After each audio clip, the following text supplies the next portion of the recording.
कि यह भारत पाकिस्तान का जो विभाजन हुआ, पाकिस्तान बनने का कारण भी यही मनुस्मृति रही है, क्योंकि पाकिस्तान का बनना संख्या के आधार पे था कि इस देश में जो मुस्लिम्स की संख्या थी जब बढ़ गई तो उसके कारण जो है जिन्ना जी ने उस मांग को उठाया और उसके कारण पाकिस्तान का निर्माण हुआ। अपने समाज के लिए ये एक बात कही बाबा साहब डॉक्टर भीमराव अम्बेडकर ने कि जितना जल्दी हो सके उतना जल्दी इस हिंदू धर्म को छोड़ दो, क्योंकि हिंदू धर्म में रहकर तुम अपने ऊपर हो रहे अत्याचार और शोषण से कभी मुक्ति नहीं पा सकते। हमारी कन्याएं होती हैं, उनको देवदासी बनाकर मंदिर में रखा जाता है और जो पंडित पुजारी हैं और जो हाई कास्ट के लोग हैं वो जो है उनके साथ में शारीरिक शोषण करते हैं और उनके द्वारा जो पैदा बच्चे होते हैं, इस जघन्य अपराध के द्वारा जो बच्चे पैदा होते हैं, उन बच्चों को जो है हरिजन कहकर संबोधित किया जाता है। बीजेपी की लीडर थी जिसने कहा कि तुम भूल गए क्या, ये लोग तुम्हारी जूतियां साफ करते थे, तुम्हारी जूतियां गांठा करते थे, आज तुम उनको अपने सर का ताज बना रहे हो।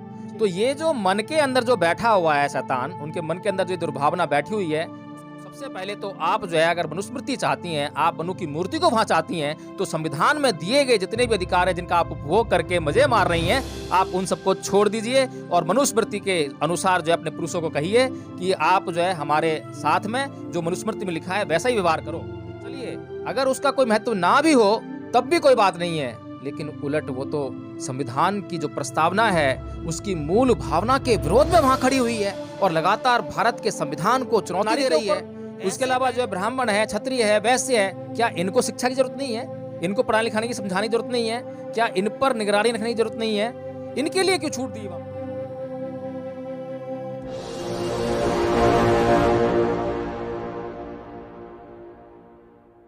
नमस्कार, आप देख रहे हैं एनबी न्यूज 24x7 नीलम बोध के साथ। और साथ ही आज मैं बात करूंगी एक ऐसे मुद्दे को लेकर जिस मुद्दे को लगातार एनबी न्यूज ने शुरू से लेकर अब तक सक्रिय रूप से उठाने का काम किया है और मुखर रूप से अपनी बात को उस मुद्दे पर रखा है। जी हां, मैं बात कर रही हूं जयपुर हाई कोर्ट में लगी मनु की मूर्ति की, जो कि लगातार संविधान की धज्जियां उड़ाने का काम करे। अगर वर्तमान समय की मैं बात करूं तो साथियों, आप सबने देखा होगा कि समय समय पर मनु की जो मूर्ति है उसको हटाने के लिए आंदोलन हुए, लेकिन तथाकथित सत्ता पर बैठे हुए लोग और प्रशासन पर बैठे हुए लोग इस मुद्दे को लेकर लगातार आंख बंद करते हुए, मुंह बंद करते हुए और कान बंद करते हुए नजर आते हैं। लेकिन फिर से एक बार ये मुद्दा गर्मा गया है। जी हां, अभी 12 जनवरी 2023 को सुप्रीम कोर्ट के एडवोकेट चेतन बैरवा जी ने सुप्रीम कोर्ट में एक याचिका दायर की, जिसमें कि उन्होंने सुप्रीम कोर्ट से पूछा है भारत देश संविधान से चलता है या मनुस्मृति से चलता है। ये कुछ सवाल चेतन बैरवा एडवोकेट जी ने पूछे हैं और इसी विषय पर चर्चा करने के लिए आज मेरे साथ में एडवोकेट जय भीम प्रकाश जी हैं। उन्हीं से जानना चाहूंगी कि आज के वर्तमान युग में अगर मनुस्मृति या संविधान की बात की जाए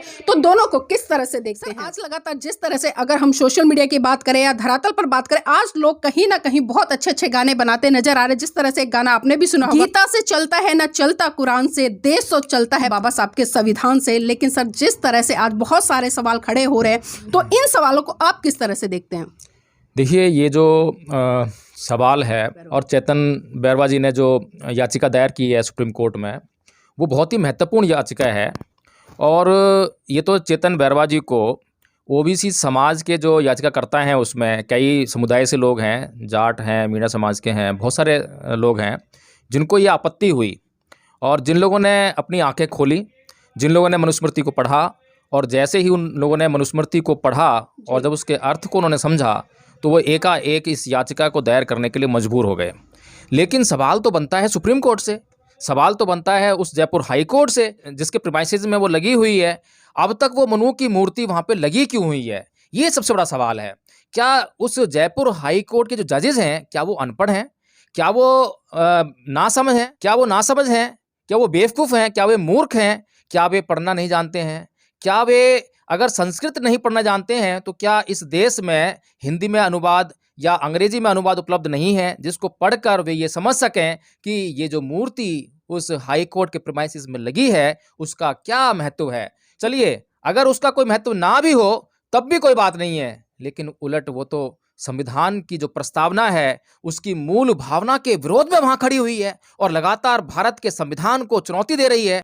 ऐसे में वो मूर्ति जयपुर हाई कोर्ट के जजेस के द्वारा, सुप्रीम कोर्ट के जजेस के द्वारा, तमाम देश की हाई कोर्ट्स और तमाम देश के न्यायालयों के जजों के द्वारा वह कैसे बर्दाश्त की जा रही है? ये तो पूरी जुडिशरी, जो जुडिशियल सिस्टम है, उसी के सर जानना चाहूंगी क्योंकि जिस तरह से हम लगातार जो जयपुर हाई कोर्ट है उसमें मनु की जो मूर्ति है वो देख रहे हैं और आज तक वो हटने का नाम नहीं। लेकिन 25 जनवरी सन 1927 में जिस तरह से डॉक्टर वी.आर. अंबेडकर जी ने मनुस्मृति को जला दिया, लेकिन मनुस्मृति को रचने वाले आज भी उस व्यक्ति की जो मनु है उसकी मूर्ति खड़ी है, तो क्या लगता देखिए नीलम जी, जो परम पूज्य बाबा साहब डॉक्टर भीमराव अम्बेडकर ने 25 दिसंबर 1927 को जो मनुस्मृति जलाई थी, वो इसलिए जलाई थी कि इस मनुस्मृति के भीतर जो भी कुछ लिखा हुआ है वो इस देश के किसी भी व्यक्ति के काम का नहीं है। इवन मैं कहूँ कि ब्राह्मणों के भी काम का नहीं है, जिनको सबसे ज़्यादा लाभ मिलता है उससे जो है, अब वो किसी के काम का ग्रंथ नहीं रह गया है। उसके बाद जब 26 जनवरी 1950 को इस देश का संविधान लागू हुआ तो उसमें एक आर्टिकल है, आर्टिकल 13। तो उस आर्टिकल 13 में, अनुच्छेद 13 में यह व्यवस्था की गई, और खास तौर से ऐसे ही ग्रंथों को मद्देनजर रखते हुए कि उसमें जो है कोई भी कानून जो अब से पहले तक इस देश में चलता रहा, कोई भी रीति रिवाज, कोई भी परंपरा जो कि इस संविधान के, जो संविधान अभी लागू है, संविधान के भाग 3 में जो मूल अधिकार दिए गए हैं नागरिकों के, अगर उनके विरोध में कोई भी रीति रिवाज, कोई भी परंपरा, कोई भी ग्रंथ, कोई भी कानून अगर बनता है या चल रहा है तो वह उस सीमा तक, जहां तक कि वह इस भारत के संविधान में दिए गए नागरिकों के मूल अधिकारों का विरोध करता है, वहां तक वो शून्य करार दिए जाएंगे, यानी कि उनका कोई महत्व नहीं रह जाएगा।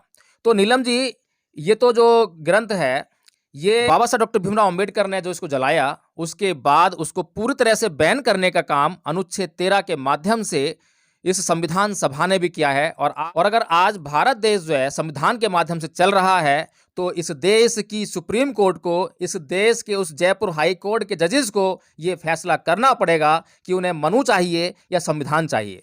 लेकिन सर जिस तरह से हम तमाम कोर्ट्स को उठाकर देखें, चाहे मतलब मैं निम्न स्तर से लेकर सुप्रीम कोर्ट तक की बात करूं, तमाम ऐसी महिलाएं हैं जो अदर समाज से भी आती है, जो तथाकथित अपने आप को ब्राह्मण कहने पर बड़ा गर्व करती हैं, शर्मा, मिश्रा, दुबे, चौबे, इस तरह से। लेकिन क्या बात है कि वो महिलाएं भी, क्योंकि जो मनु इन महिलाओं के लिए कहीं ना कहीं उनकी आज़ादी के द्वार छीनता था, पुरुषों के अधीन रहने की बात करता था, उसको आज भी बड़े ईजिली रूप से स्वीकार कर रही हैं।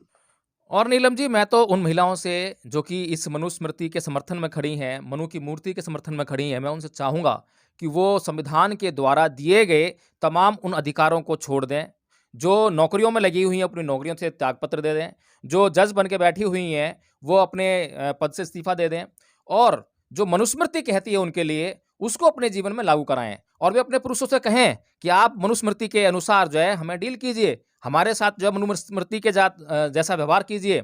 और ध्यान रखिए, आपको जो मनुस्मृति ये कहती है कि बचपन में आप अपने पिता के अधीन रहेंगी, जवानी में आप अपने पति के अधीन रहेंगी, और बुढ़ापे में आप अपने बच्चों के अधीन रहेंगी। और मनुस्मृति ये भी कहती है कि आपको संपत्ति का कोई अधिकार नहीं है। और मनुस्मृति ये भी कहती है कि आपको जो भी जीवन में जितना भी अधिकार मिल रहा है, उसके लिए सब पुरुष जिम्मेदार हैं, आपका अपने जीवन में अपने लिए कोई योगदान नहीं है। तो सबसे पहले तो आप जो है, अगर मनुस्मृति चाहती हैं, आप मनु की मूर्ति को वहां चाहती हैं, तो संविधान में दिए गए जितने भी अधिकार हैं जिनका आप उपभोग करके मजे मार रही हैं, आप उन सबको छोड़ दीजिए और मनुस्मृति के अनुसार जो है अपने पुरुषों को कहिए कि आप जो है हमारे साथ में जो मनुस्मृति में लिखा है वैसा ही व्यवहार। और मैं उस पढ़े लिखे पुरुष से भी कहना चाहूंगा जो आज अपनी महिलाओं को नौकरियों पर भेजता है, और उनके नौकरी के आधार पर जो तनख्वाह उनके घर में आती है, उसके कारण वो बड़ी मौज मार रहा है, बहुत खुशहाल जीवन जी रहा है।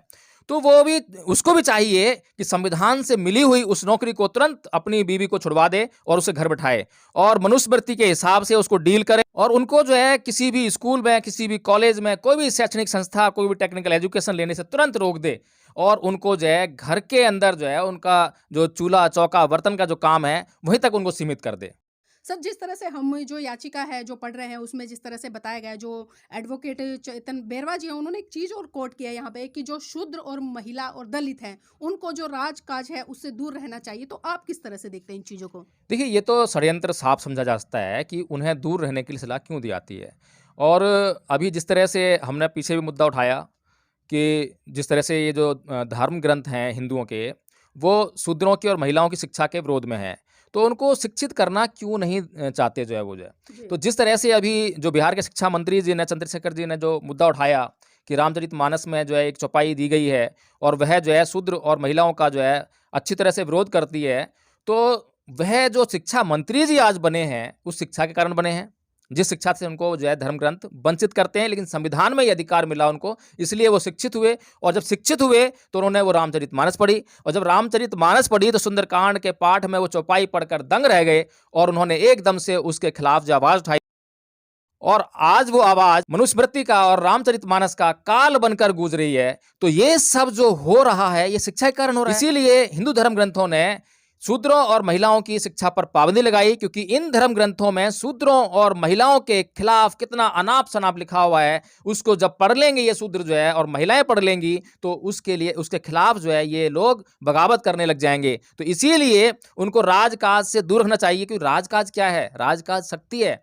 अगर ये शक्तिशाली बन गए, शूद्रों के पास राजनीतिक शक्ति आ गई, महिलाओं के पास राजनीतिक शक्ति आ गई, तो वो अपने तमाम अधिकारों को जान जाएंगे, समान व्यवहार करने लग जाएंगे। फिर वो जो लिखा है उसमें मनुस्मृति में कि 100 साल के क्षत्रिय को भी 10 साल के ब्राह्मण के बच्चे के पैर छूने चाहिए, उसको बाप के समान मानना चाहिए, तो वो जो है समानता का जब अधिकार जान जाएंगे शूद्र और महिलाएं, तब वो ऐसा व्यवहार ब्राह्मण साथ में नहीं करेंगे, बल्कि 10 साल के बच्चे को अपने बेटे के समान समझेंगे। और जो 100 साल का जो बुजुर्ग है क्षत्रिय जो है, वो अपने अधिकारों की मांग उस ब्राह्मण से करेगा, और उस ब्राह्मण के सामने कभी नतमस्तक नहीं होगा।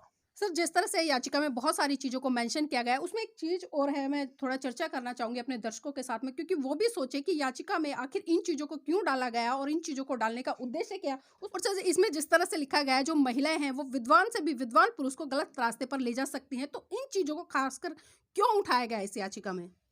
देखिए नीलम जी, आज जो देश में प्रधानमंत्री मोदी जी हैं जो गलत रास्ते पर चल रहे हैं, तो उस महिला को ढूंढना चाहिए कि वो कौन सी महिला है जिसने उनको गलत रास्ता दिखाया और गलत रास्ते पर लेकर आई। और तमाम ये जो बीजेपी के आरएसएस इतना बड़ा संगठन है पूरे देश में जो है, और वो जो है इतने हिंसक प्रदर्शन कर रहा है। बाबरी मस्जिद तोड़ने वाले जो लोग थे, हिंदू राष्ट्र की जो कल्पना में लगे हुए हैं, मनुस्मृति को जो उसकी जो रक्षा करने में लगे हुए हैं, मनु की मूर्ति को जो वहां लगाकर बैठे हुए हैं, ये सभी लोग जो हैं, ये साबित हो चुका है। और इस देश की और दुनिया की कोई भी कोर्ट इस बात के विरोध में नहीं आ सकती है, बल्कि इस बात के पक्ष में आएगी कि मनु की मूर्ति और मनुस्मृति इस देश में नहीं होनी चाहिए, और ये ग्रंथ जो है अन्यायपूर्ण है। और अगर ये लोग तमाम लोग जो हैं इस गलत रास्ते पर चल रहे हैं, तो उन महिलाओं को ढूंढना पड़ेगा जिन महिलाओं के कारण जो है ये लोग गलत रास्ते पर आए हैं। तो ये मनुस्मृति कह रही है। जी सर, जिस तरह से हम देखते हैं कि तमाम जो मूर्तियां लगती हैं वो कहीं ना कहीं प्रेरणा देती हैं लोगों को, लेकिन जिस तरह से याचिका में मेंशन किया गया है, जो मनु की मूर्ति है वो भी कहीं ना कहीं लोगों को गलत काम करने के लिए प्रेरणा देती है, तो बैरवा जी ने इस कोड को भी इसमें शामिल किया है। देखिए, मनुस्मृति जो है ब्राह्मण जो वर्ग है उसका प्रभुत्व अन्य वर्गों पर स्थापित करने का एक यंत्र है, षड्यंत्र है। तो जो लोग जो हैं अब तक उस बात को भूले नहीं है कि हमारी स्थिति 1950 से पहले क्या थी, जी। हम इस समाज पर शासन क्या करते थे। अभी एक महिला भी जो है, जो खुद गुलाम होते हुए जो है और जो दूसरे समाजों पर उल्हाना दे रही थी, कोई चुनाव हो रहे थे पीछे जो है, पता नहीं क्या नाम था उसका, भूल गया मैं, बीजेपी की वो लीडर थी, जिसने कहा कि तुम भूल गए क्या, ये लोग तुम्हारी जूतियां साफ करते थे, तुम्हारी जूतियां गांठा करते थे, आज तुम उनको अपने सर का ताज बना रहे हो। जी। तो ये जो मन के अंदर जो बैठा हुआ है शैतान, उनके मन के अंदर जो दुर्भावना बैठी हुई है, उसके लोग भूले हुए नहीं है। ये मनु की जो मूर्ति को वो चाह रहे हैं, तो मनु की मूर्ति को वहां पे लगाकर वो लगातार ये प्रेरणा ले रहे हैं कि तुम्हें भूलना नहीं चाहिए कि तुम इस देश पर पूरे देश के लोगों को गुलाम बनाकर उन पर नाना प्रकार के अत्याचार करते थे, उनका शोषण करते थे और फ्री का खाया करते थे और उनको लूटा करते थे।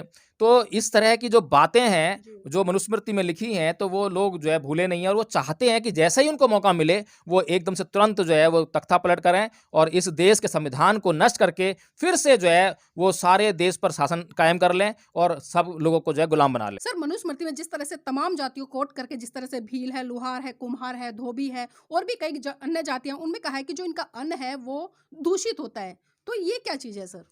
देखिए, ये जो आपने कैटेगरी बताई है, जी। भील, लोहार, धोबी, इनकी कैटेगरी समझिए, ये बड़े बलशाली लोग हैं। अगर ब्राह्मण इनके घर में जाके अन्न खाएगा और वहाँ अगर किसी ब्राह्मण की पोल खुल गई, तो इनकी धुलाई और कुटाई जो है उसी घर में हो जाएगी। इसलिए सतर्क किया गया है कि ब्राह्मण जो है गलती से भी, भूल से भी इनके घर में खाना खाने तो न जाए, और खाना नहीं खाएगा तो दान तो लेगा, तो इसलिए खाने के बदले वो दान जो है किस रूप में लेगा वो सब जानते हैं कि बैले ले लेगा और सोने की मुद्राएं ले लेगा वगैरह वगैरह, लेकिन खाना नहीं खाएगा। सर, जिस तरह से ओबीसी की कुछ जातियाँ, मैं उनका नाम नहीं लेना चाहती यहाँ पर क्योंकि कई बार होता है कि लोगों को बहुत बुरा लगता है। लेकिन फिर भी मैं पूछना चाहूँगी, जिस तरह से मनुस्मृति में उसमें लिखा है कि ये इन जातियों के लोग अपने घर की महिलाओं को सजा-धजा कर दूसरे पुरुषों के पास भेजते हैं। तो सर, इस बात के पीछे संदर्भ क्या है? देखिए नीलम जी, संदर्भ कुछ नहीं है। सिर्फ़ और सिर्फ़ अपने आप को जो है सच्चा साबित करना और दूसरों को गलत साबित करना। यही जो है हिंदू धर्म ग्रंथों का उद्देश्य रहा है। और मैं पूछना चाहता हूँ इन तथाकथित ऊँची जाति के लोगों से कि जो देवदासी प्रथा है, वो क्या है?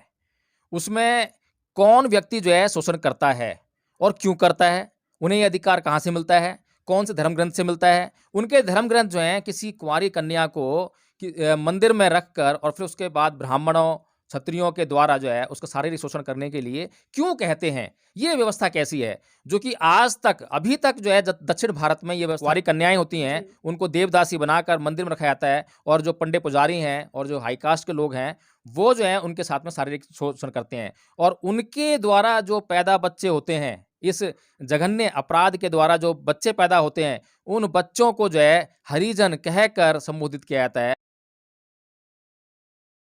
तो इस तरीके से जो है इतना घिनौना पाप ये लोग करते हैं और ऐसे ही घिनौने पाप करते रहने के लिए ये मनुस्मृति को चाहते हैं, क्योंकि मनुस्मृति में इनकी मौज मस्ती का पूरा इंतजाम किया गया है और इसीलिए जो है वो मनु की मूर्ति। सर, जिस तरह से जो याचिकाकर्ता हैं, उन्होंने एक चीज़ और इसमें कोट मनुस्मृति वो धर्म परिवर्तन का कारण बनी है। देखिए नीलम जी, बिल्कुल ठीक कहा है याचिकाकर्ता ने, चेतन बैरवा जी ने जो है जी। कि जो मनुस्मृति है, मनुस्मृति में जो भेदभाव है, जो अत्याचार है, जो शोषण है, अब किसी के ऊपर अगर आप अत्याचार करोगे, तो वो अत्याचार से बचने के लिए कुछ न कुछ तो काम करेगा। या तो उसके पास अपना बल है, उसको इस्तेमाल करेगा और अत्याचार से मुक्त हो जाएगा। अगर वो अपना बल नहीं है, फिर वो दूसरों की तरफ गुहार लगाएगा। तो दूसरों से मिले हुए बल के अधीन रहकर जो है, वो उस अत्याचार से मुक्ति चाहेगा। तो इसी तरह से इस देश में जिन लोगों पर अत्याचार हो रहा था, जिनका शोषण हो रहा था, तो जब मुगल आए यहाँ पर, जब मुस्लिम यहाँ पर आए, मुस्लिम लोगों ने इन लोगों के साथ में समानता का व्यवहार किया। इन लोगों ने इनको जो है उन अत्याचारों और शोषणों से मुक्त कराया। और जब इन लोगों को अत्याचार और शोषण से मुक्त कराया, तो वो तरीका था धर्म परिवर्तन का। बिना धर्म परिवर्तन किए अगर वो हिंदू ही बने रहते, तो उनको कभी भी उस अत्याचार और शोषण से मुक्ति नहीं मिलती। जैसा कि परम पूज्य बाबा साहब डॉक्टर भीमराव अंबेडकर ने भी ये कहा था कि मैं इस धर्म में पैदा हुआ, ये मेरे बस की बात नहीं थी, लेकिन मैं इस धर्म में मरूंगा नहीं। और 14 अक्टूबर 1956 को धर्म परिवर्तन करके उसको काम को पूरा किया और आज अपने समाज के लिए ये एक बात कही बाबा साहब डॉक्टर भीमराव अम्बेडकर ने कि जितना जल्दी हो सके उतना जल्दी इस हिंदू धर्म को छोड़ दो, क्योंकि हिंदू धर्म में रहकर तुम अपने ऊपर हो रहे अत्याचार और शोषण से कभी मुक्ति नहीं पा सकते हो। अगर तुम्हें इस अत्याचार और शोषण मुक्ति पानी है तो हिंदू धर्म को छोड़ना ही पड़ेगा। तो इस तरह से नीलम जी, ये जो धर्म परिवर्तन का बहुत बड़ा कारण ये मनुस्मृति स्वयं रही है। और इसके अलावा एक बात और चेतन वर्मा जी ने उसमें कही है याचिका में कि यह भारत पाकिस्तान का जो विभाजन हुआ, पाकिस्तान बनने का कारण भी यही मनुस्मृति रही है। क्योंकि पाकिस्तान का बनना संख्या के आधार पे था कि इस देश में जो मुस्लिम्स की संख्या थी जब बढ़ गई, तो उसके कारण जो है जिन्ना जी ने उस मांग को उठाया और उसके कारण पाकिस्तान का निर्माण हुआ। और जितने भी मुसलमान पाकिस्तान में और भारत में जितने मुसलमान हैं, उसमें 1 या 2% मुसलमानों को छोड़ दो, बाकी के सारे मुसलमान कन्वर्टेड हैं। अगर वो कन्वर्टेड मुसलमान ना होते, तो आज भारत के टुकड़े ना हुए होते और आज अखंड भारत जो आरएसएस चिल्लाती रहती है, उसका कारण तो ये आरएसएस खुद है, इस हिंदू धर्म के ग्रंथ हैं। तो नीलम जी, ये एक बड़ी महत्वपूर्ण बात है। और नीलम जी, मैं एक बात और कह दूं कि अभी भारत का जो है विभाजन रुका नहीं है। अभी तो एक पाकिस्तान बना है, एक बांग्लादेश बना है। अभी तो इस देश में लगातार, जैसे कि आरक्षण के खिलाफ आवाज उठ रही है, संविधान के विरोध में आवाज उठ रही है, जैसे कि लगातार इस देश के उस वंचित और शोषित समाज पर जो लगातार अत्याचार होते जा रहे हैं, उसके कारण वह दिन दूर नहीं है जब ये लोग मजबूर होंगे कि अपने अलग देश की मांग को उठाएं और उस अलग देश को जो है पाकिस्तान की तरह अलग देश को लेकर जो है अपनी सत्ता और अपना शासन कायम करें। सर, जाते-जाते एक सवाल और लेना चाहूँगी क्योंकि मैं बात इस याचिका के ही इर्द-गिर्द करूँगी, क्योंकि अभी मैं पिछले दिनों देख रही थी महिला पत्रकार जो कि अपने आप को ब्राह्मण कहती है। सर, उसने एक बात कही है कि जो लोग आज हिंदू धर्म ग्रंथों पर सवाल उठा रहे हैं, मनुस्मृति पर सवाल उठा रहे हैं, रामचरित पर सवाल उठा रहे हैं, या जो मनु की मूर्ति लगी हुई है जयपुर हाईकोर्ट में, उस पर सवाल उठा रहे हैं, तो ये लोग पहले कहाँ थे? आज ही ये आग बबूला क्यों हो रहे हैं? ये तो उस महिला को जो है मेरे को तो उस पे जो है बहुत ज़्यादा जो है वो आती है, शर्म भी आती है और उस पे जो है बहुत तरस भी आता है मुझे कि ये महिला चाह क्या रही है। समझ में नहीं आता है कि ये कौन से धर्म ग्रंथ को किस दृष्टि से देखती है। मैंने पिछले उसी महिला ने मैंने उसका इंटरव्यू देखा था किसी संत महाराज से वो जो इंटरव्यू कर रही थी और वो संत महाराज उसको समझा रहा था। अब इतनी मूर्ख महिला है ये जो है कि वो पूछ रही है कि संत जी ये बताइए कि ढोल, गवार, पशु, शूद्र और नारी ये ताड़न के अधिकारी, ये ताड़न शब्द जो है इसका अर्थ क्या है? क्या इसका अर्थ पीटना है? वो पूछ रही है। ये मूर्ख जो है पत्रकार है और अच्छी पत्रकार है। मैं इस बात की तारीफ करूँगा, अच्छी पत्रकार है। लेकिन उसको इतनी अकल नहीं है, वो संत से पूछ रही है, क्या तेरे पास अकल नहीं है?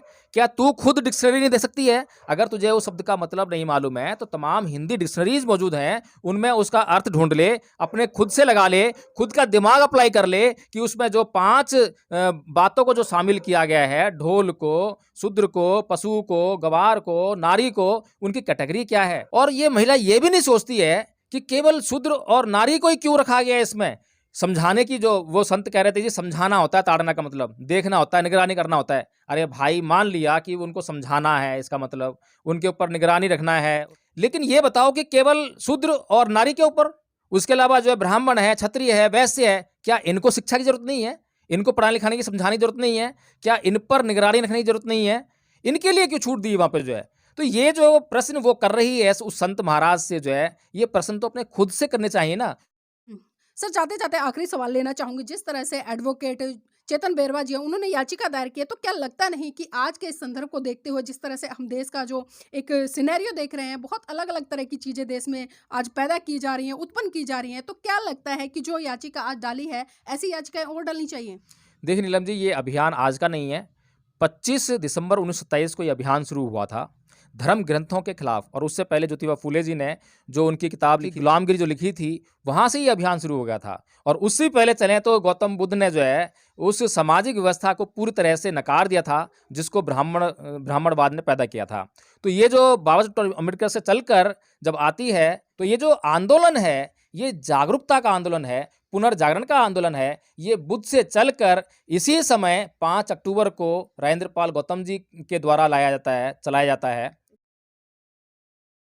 5 अक्टूबर 2022 को दिल्ली के जो मंत्री हैं राजेंद्र पाल गौतम जी, उनके द्वारा जो है सार्वजनिक रूप से जो 22 प्रतिज्ञाएँ ली गईं, उस पर जो बवाल हुआ। फिर उसके बाद जो अभी बिहार के शिक्षा मंत्री हैं चंद्रशेखर जी, उन्होंने जो रामचरितमानस पर सवाल उठाए। अब ये सवाल जो है रुकने वाले नहीं हैं। ये सवाल जो है इन हिंदू धर्म ग्रंथों के एक-एक धर्म ग्रंथ पर, एक-एक उनकी लाइन पर जो है अब सवाल उठेंगे। पूरा देश सुनेगा, पूरी मीडिया में चर्चा होगी और हर एक व्यक्ति को सभी लोगों के जवाब सुनने का अधिकार है, सभी बातों पे गौर करने का अधिकार है। और जब ये देश इन बातों पर चिंतन-मनन करेगा, तो वह खुद डिसाइड करेगा कि ये देश मनुस्मृति से चलना चाहिए या ये देश। तो बहुत-बहुत धन्यवाद सर आज की इस महत्वपूर्ण चर्चा में जुड़ने के लिए और साथ ही जिस तरह से बहुत ही जो तार्किक तथ्य और बहुत सारी चीज़ें जो इसमें याचिका में मेंशन की हैं एडवोकेट चेतन बैरवा जी ने जो कि मनुस्मृति से ही उठाई हैं और एक बहुत बड़ा सवाल खड़ा होता है क्योंकि आज़ादी के बाद से आज तक की अगर हम बात करें पिछले 75 सालों में जिस तरह से बहुत बड़े-बड़े आंदोलन इस देश में हुए हैं तो और भी आंदोलन इस देश में होंगे। ज़रूरत है इस देश के पढ़े लिखे लोगों को जागरूक होने की क्योंकि जागरूक होंगे तभी वो सवाल करेंगे और सवाल करेंगे तो सही दिशा में चाहे वो धर्म ग्रंथों की बात हो या किसी भी धर्म की हो या किसी भी सत्ता पर बैठे हुए व्यक्ति की हो उस पर सवाल करेंगे तभी सही मायने में वो अपना विकास कर पाएंगे।